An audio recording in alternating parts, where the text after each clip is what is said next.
માતાજી મિત્રો તે ફરી એક નવો બ્લોગ લઈને આવી ગયા છે. તો આપણે કેદુના ડોર હાટું મતતા હતા, તો ફાઇનલી આ ડોર આપણે પકડી લીધી છે. એ તો આપણે કેદુના ગોતા હતા, લગભગ 7-8 કિલોની ડોર આપણે પકડી છે. તો હિતેશભાઈ લઈ આવો ભાઈ ડોર. તો હાલો જો આ ડોર, જેમાં ડોર છે ને બીજા હોતન માછલા છે, તમને બતાવી દઈ. એક પાઢીઓ હોતન આવ્યો છે દેશી. હિતેશભાઈ બહાર કાઢ નાખો ભાઈ, અંદર તો નહીં મજા આવે.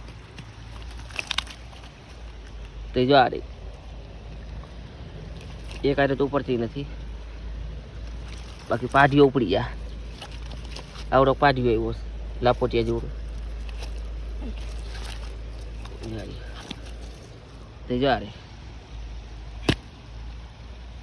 તમે પકડી લીધું ભાઈ. આને બટકું ભલે જો છે તે ભાઈ તે ડોયનો સારો ન કરાય. તે જો આ રે લગભગ 7-8 કિલોની તો પાકી છે આ. તો તમને બ્લોગ કેવો લાગ્યો કમેન્ટ જરૂર કરજો. તો મળશે આગલા બ્લોગમાંથી. આવડી જય માતાજી.